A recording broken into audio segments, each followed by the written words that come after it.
إن الحمد لله نحمده ونستعينه ونستغفره ونعوذ بالله من شرور أنفسنا ومن سيئات أعمالنا من يهده الله فلا مضل له ومن يضلل فلا هادي له وأشهد أن لا إله إلا الله وحده لا شريك له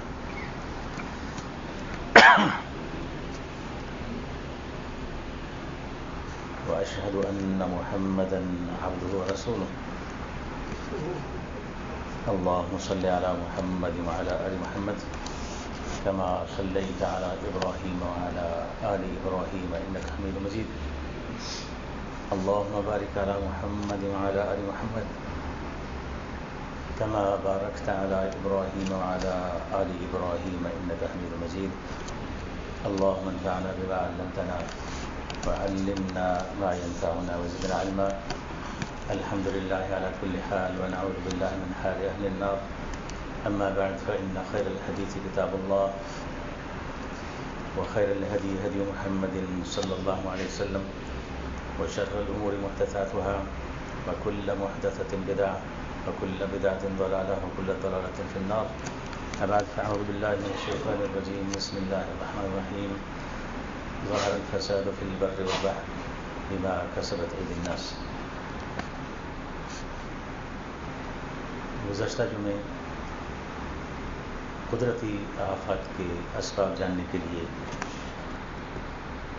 ہم قرآن و حدیث کی روشنی میں اللہ تعالیٰ کے تدبیر کائنات کے قوانین کو سمجھنے کی کوشش کر رہے تھے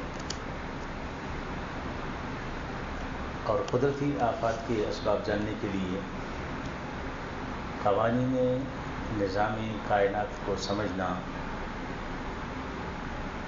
ضروری اس لیے ہے کہ خود اللہ تعالیٰ نے اس کا حکم دیا ہے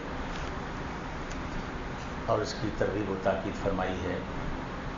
جیسا کہ ایک جگہ فرمایا قُلْ سِیرُوا فِی الْأَرْضِ ثُمَّ انظُرُوا کَیْفَ کَانَ عَاقِبَةُ الْمُکَذِّبِینَ. ان سے کہو ذرا زمین میں چلو پھرو پھر دیکھو کہ تکذیب کرنے والوں کا انجام کیا ہوا. اور ایک جگہ فرمایا فانظروا کیف کان عاقبۃ المجرمین. پھر دیکھو کہ مجرموں کا انجام کیا ہوا. اور یاد رہے کہ یہ ارشاد اللہ تعالی نے ان آیات سے پہلے آیات میں کچھ قوموں کا انجام بیان کرنے کے بعد فرمایا. جیسا کہ ان آیات سے پہلے فرمایا اولم یروا کما اہلکنا من قبلہم من قرن مکناہم فی الارض ما لم نمکن لکم وارسلنا علیہم السماء علیہم مدرارا وجعلنا الانہار تجری من تحتہم فاہلکناہم بذنوبہم وانشأنا من بعدہم قرنا آخرین. اور کیا انہوں نے دیکھا نہیں کہ ان سے پہلے کتنی ہی ایسی قوموں کو ہم ہلاک کر چکے ہیں جن کا اپنے زمانے میں دورہ رہا ہے. انہیں ہم نے ان کو زمین میں وہ اقتدار بخشا جو تمہیں نہیں بخشا. ان پر ہم نے آسمان سے خوب پانی برسایا اور ان کے نیچے لہریں بہا دیں مگر آخر کار ہم نے ان کے گناہوں کی پاداش میں انہیں تباہ و برباد کر دیا اور ان کی جگہ دوسرے دور کی قوموں کو اٹھایا. تو یہ اللہ تعالیٰ کا واضح طور پر ہمیں گزشتہ قوموں کے واقعات سے عبرت حاصل کرنے کا حکم ہے جس میں بتایا یہ جا رہا ہے کہ اللہ تعالیٰ کائنات کو ایک نظام کے تحت چلا رہے ہیں. جو معاملہ گزشتہ قوموں کے ساتھ کیا گیا ہے وہی معاملہ آنے والی نسلوں کے ساتھ کیا جائے گا. تدبیر کائنات کے لیے اللہ تعالیٰ کا ایک اٹل قانون ہے، اصول اور ضابطہ ہے اور وہ اللہ تعالیٰ کی سنت جاریہ ہے.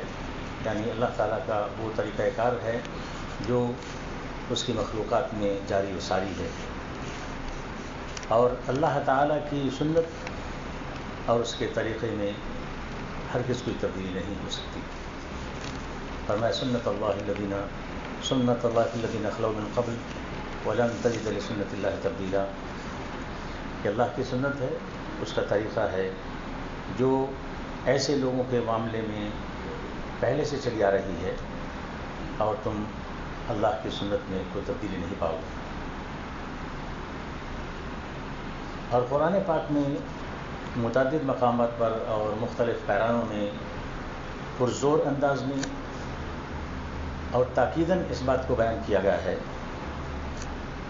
کہ گزشتہ قوموں کے حالات و واقعات ان پر غور و فکر کرو اور ان سے عبرت حاصل کرو، جیسے کہ فرمایا اولم یسیروا فی الارض فینظروا کیف کان عاقبۃ الذین من قبلہم وکانوا اشد منہم قوۃ،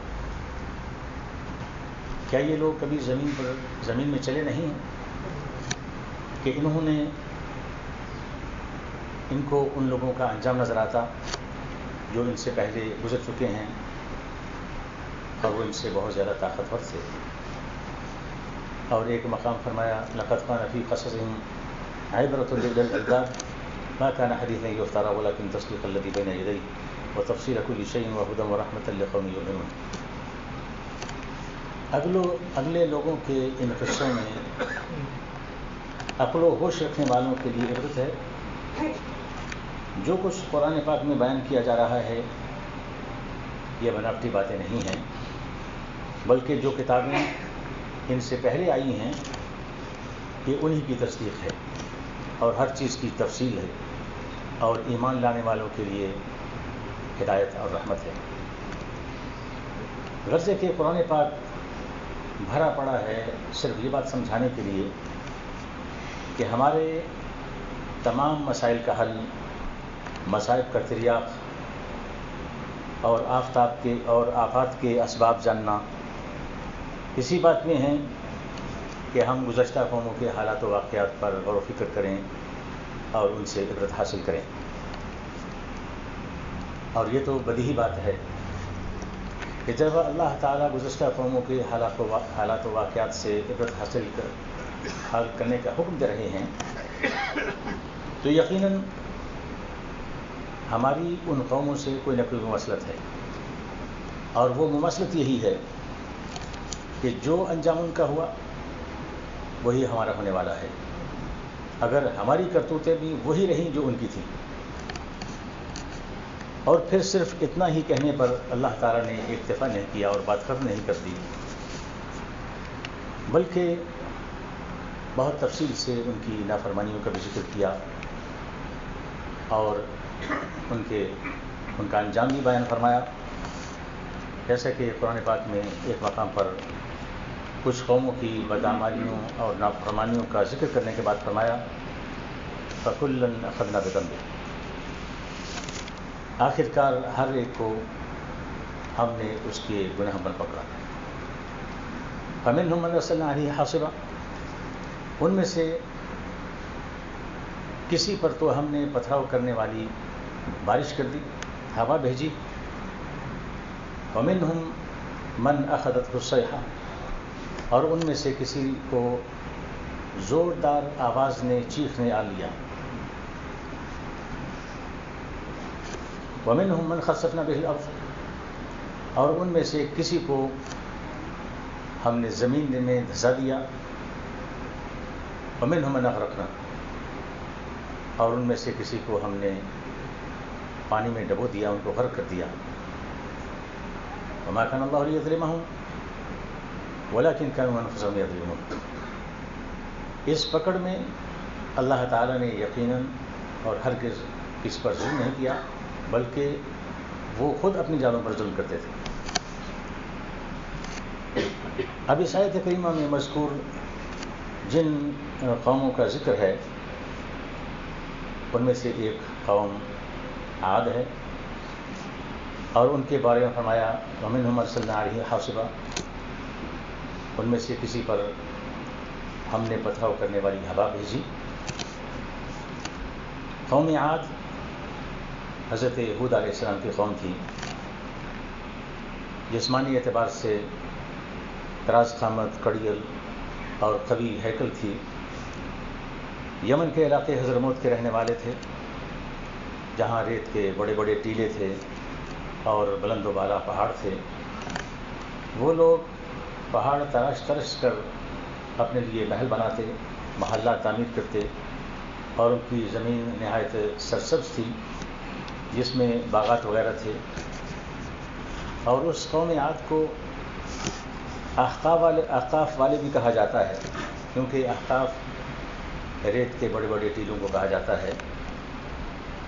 ان لوگوں کو اپنی قوت و طاقت پر بڑا ناز تھا، چنانچہ وہ کہا کرتے تھے کہ من اشد منا قوہ، کہ ہم سے زیادہ بھلا طاقتور کون ہے. انہوں نے تکبر کیا، آخرت کو جھٹلایا، حضرت ہود علیہ السلام کا مذاق اڑایا اور انہیں بے وقوف قرار دیا اور بتوں کی پوجا کی. چنانچہ اللہ تعالیٰ نے ان پر کنکر برسانے والی ہوا مسلط کر دی، اور وہ ہوا 7 راتیں اور 8 دن مسلسل جاری رہی، ان پر مسلط رہی. جیسے کہ اللہ فرماتے ہیں وَأَمَّا عَادٌ فَأُهْلِكُوا بِرِيحٍ صَرْصَرٍ عَاتِيَةٍ، اور عاد نہایت تیز و تند ہوا سے ہلاک کر دیے گئے. سَخَّرَهَا عَلَيْهِمْ 7 لَيَالٍ وَثَمَانِيَةَ أَيَّامٍ حُسُومًا فَتَرَى الْقَوْمَ فِيهَا صَرْعَىٰ كَأَنَّهُمْ أَعْجَازُ نَخْلٍ خَاوِيَةٍ، جسے اللہ نے ان پر 7 رات اور 8 دن تک مسلط کیے رکھا. تم دیکھے کہ لوگ زمین پر اس طرح گرے پڑے تھے جیسے کھجور کے کھوکھلے تنے ہیں. اور ایک دوسری جگہ فرمایا انا ارسلنا علیہم ریحا صرصرا فی یوم نحس مستمر، ہم نے ان پر تیز و تند مسلسل چلنے والی ہوا ایک پہم منحوس دن میں بھیج دی. تنزع الناس کأنہم اعجاز نخل منقعر، جو لوگوں کو اٹھا کر پٹکتی تھی گویا وہ جڑ سے اکھڑے ہوئے کھجور کے تنے ہیں. اسی طرح اس آیت کریمہ میں جس میں اللہ نے فرمایا کہ فَكُلُّنَا أَخَذْنَا بِذَنبِهِ، کہ ہم نے ہر ایک کو اس کے گناہ کے بدلے میں پکڑا ہے. اس آیت میں مذکورہ قوموں میں سے ایک قوم سمود بھی ہے. اس کے بارے میں فرمایا وَمِنْهُمْ مَنْ أَخَذَتْهُ الصَّيْحَةُ، اور ان میں سے بعض کو زوردار آواز اور چیخ نے دبوچ لیا. قوم سمود کے جنہیں عاد ثانیہ بھی کہا جاتا ہے، جو ہجر کے مقام پر آباد تھے، جسے وادی قرا کہا جاتا ہے، اور جو آج کل مدائن صالح کے نام سے موسوم ہے، جو العلا وادی میں واقع ہے، جو مدینہ منورہ اور تبوک کے درمیان ہے. یہ لوگ قوم عاد کی طرح پہاڑوں کو تراش تراش کر گھر بناتے تھے، اور اصل میں عاد ہی کی قوم کے عذاب سے بچ جانے والے لوگ تھے. اللہ تعالیٰ نے ان کی طرف صالح علیہ السلام کو بھیجا، مگر انہوں نے ان کو جھٹلایا اور ان کی صداقت پر نشانی اور معجزہ طلب کیا کہ اگر تم سچے ہو تو اس پہاڑ سے ایک زندہ اور گابن اونٹنی نکال کر دکھاؤ. حضرت صالح علیہ السلام نے دعا کی تو پتھر سے اونٹنی نمودار ہوئی، مگر اس کے باوجود اکثریت نے وہ ایمان ان پر نہ لائے اور اپنی بت پرستی پر قائم رہے، اور بلکہ اس کے برعکس اس اونٹنی کی کوچیں انہوں کاٹ ڈالیں. تاہم اللہ تعالیٰ کی طرف سے ایک زوردار چیخ کا عذاب آیا، اور وہ ایسی چیخ تھی کہ بیک وقت وہ زوردار آواز بھی تھی، زلزلہ بھی تھا اور کڑک بھی تھی. جیسا کہ اللہ تعالیٰ اس عذاب کو مختلف ناموں سے اللہ تعالیٰ نے اس کا ذکر فرمایا ہے. جیسا کہ فرمایا وَأَخَذَ الَّذِينَ ظَلَمُوا الصَّيْحَةُ فَأَصْبَحُوا فِي دِيَارِهِمْ جَاثِمِينَ، اور ظالموں کو بڑے زور کی چنگھاڑ نے آ دبوچا، پھر تو وہ اپنے گھروں میں اوندے منہ پڑے رہ گئے. اور ایک جگہ فرمایا فَأَخَذَتْهُمُ الرَّجْفَةُ فَأَصْبَحُوا فِي دِيَارِهِمْ جَاثِمِينَ، بس ان کو زلزلے نے آ پکڑا اور وہ اپنے گھروں میں اوندے کے اوندے پڑے رہ گئے. اور ایک جگہ فرمایا فَأَخَذَتْهُمُ صَاعِقَةُ الْعَذَابِ الْهُونِ بِمَا كَانُوا يَكْسِبُونَ، بس انہیں ذلت کے عذاب کی کڑک نے ان کی کرتوتوں کے باعث پکڑ لیا. اور ایک جگہ فرمایا اِنَّا أَرْسَلْنَا عَلَيْهِمْ صَيْحَةً وَاحِدَةً فَكَانُوا كَحَشِيمِ الْمُحْتَظِرِ، ہم نے ان پر ایک چیخ بھیجی، وہ باڑے والے کی روندی ہوئی باڑ کی طرح بھس ہو کر رہ گئے. اور اس آیت میں تیسرا ذکر جس کا ہوا، جس کے بارے میں فرمایا وَمِنْهُمْ مَنْ خَسَفْنَا بِهِ الْأَرْضَ، اور ان میں سے وہ بھی ہیں کہ جنہیں ہم نے زمین میں دھسا دیا. تو اس سے مراد قارون ہے. اور پھر فرمایا وَمِنْهُمْ مَنْ أَغْرَقْنَا، اور ان میں وہ بھی ہیں جنہیں ہم نے پانی میں غرق کیا. اس سے مراد نوح علیہ السلام کی قوم ہے اور فرعون اور اس کی قوم ہے. اس وقت اس کی تفصیل میں نہیں جاتے، البتہ خس والے عذاب کی یعنی دھسا دی جانے والے عذاب کی ذرا تفصیل کا ذکر کریں گے انشاءاللہ. گزشتہ قوموں میں عذاب کے طور پر زمین میں دھسا دیے جانے کے واقعات رونما ہوئے. بالخصوص قارون کو اس کے فخر و غرور اور تکبر و سرکشی کی پاداش میں اس کے گھر سمیت زمین میں دھسا دیا گیا، جیسا کہ اللہ فرماتے ہیں فَخَسَفْنَا بِهِ الْأَرْضَ فَخَسَفْنَا بِهِ وَبِدَارِهِ الْأَرْض، آخر کار ہم نے اس کو اور اس کے گھر کو زمین میں دھسا دیا. غرض ہے کہ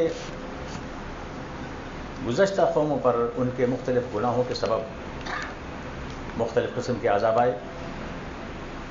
ان کی کرتوتوں، نافرمانیوں اور بدعمالیوں کی جو بھی اقسام ہوں، لیکن ایک لفظ ان کی تمام بدعمالیوں پر اور نافرمانیوں پر چشمہ ہوتا ہے، اور وہ لفظ ہے گناہ.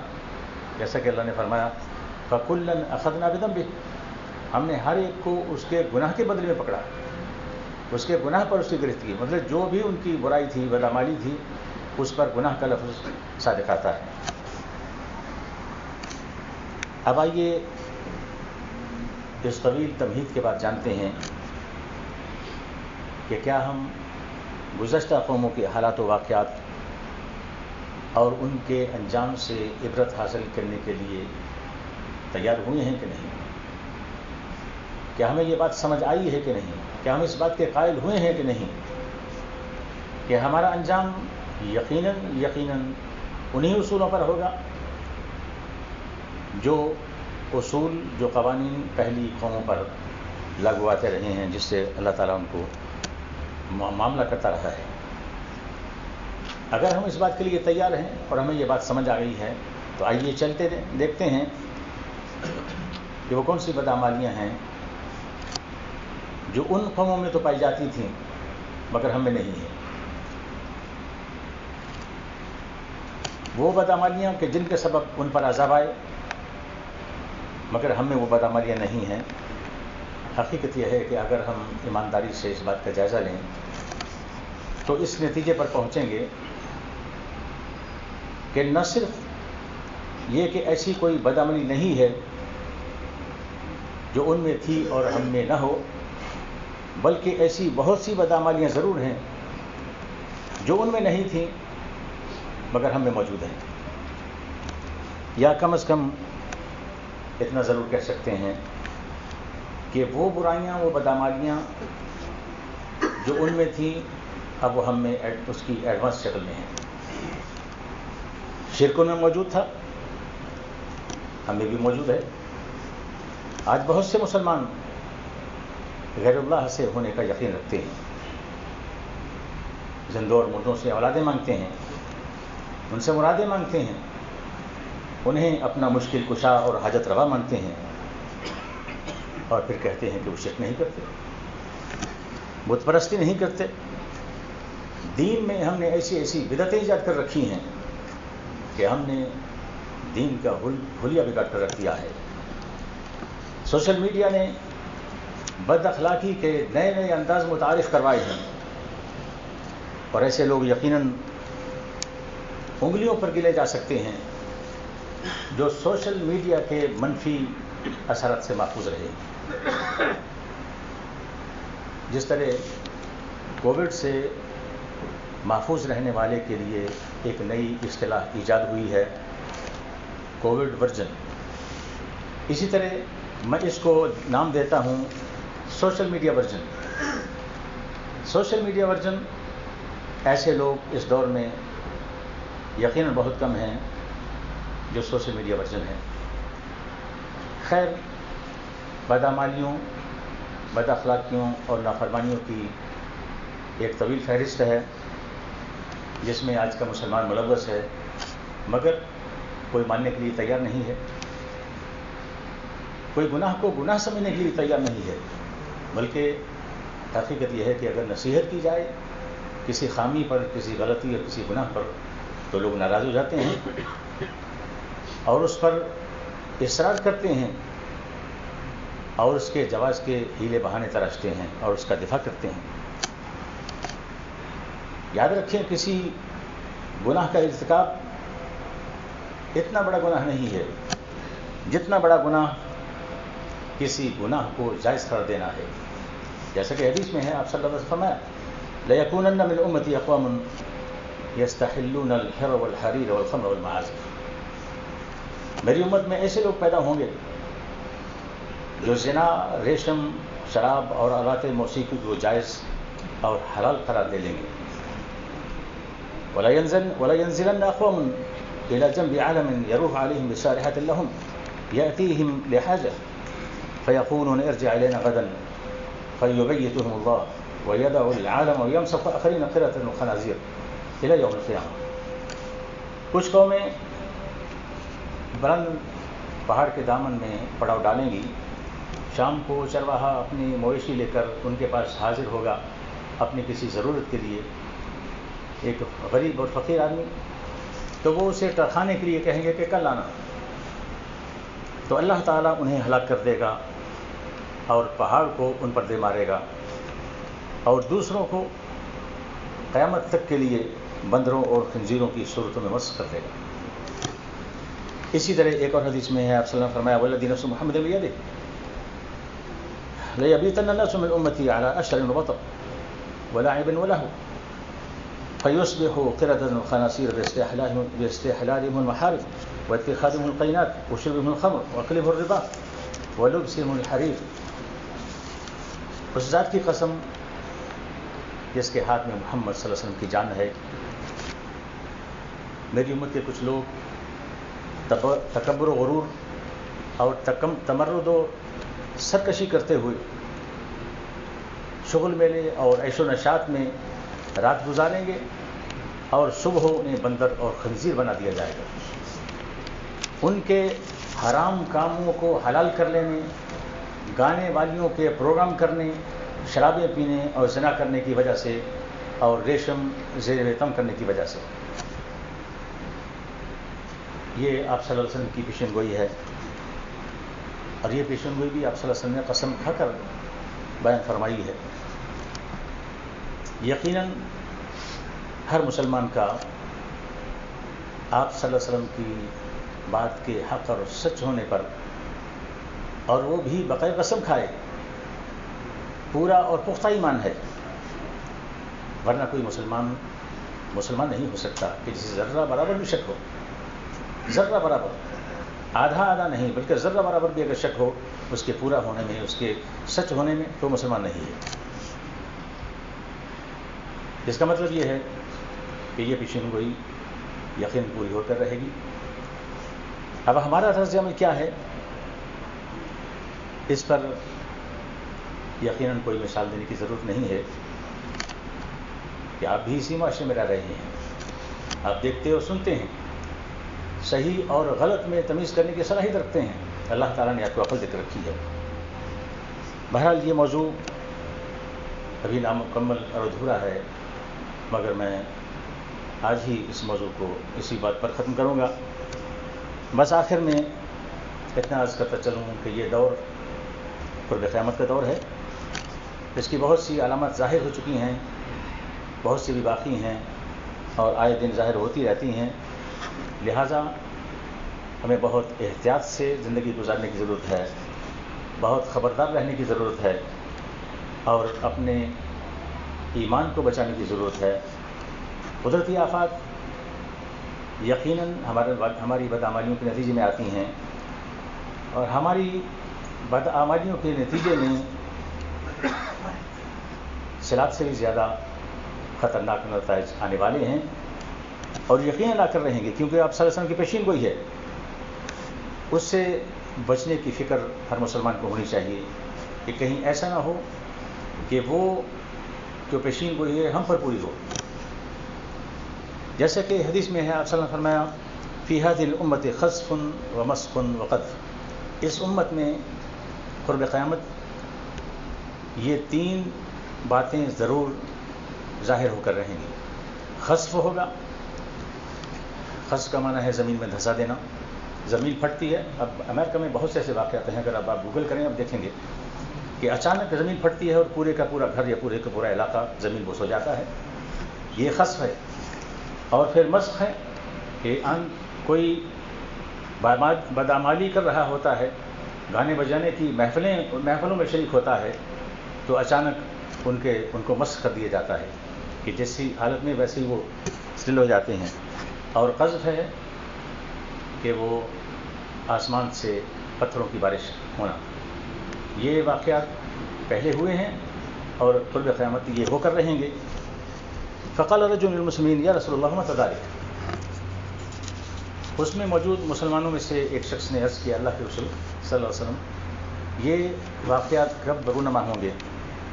فقال اذا ظہرت الخیان والمعازف وشربت الخمور، کہ جب ناچنے گانے والی عام ہو جائیں گی، آلات موسیقی عام ہو جائیں گے، اور شرابیں پی جانے لگیں گی۔ اللہ تعالیٰ ہمیں سمجھنے اور عمل کی توفیق عطا فرمائے۔ واقع دعوانا الحمد للہ رب العالمین۔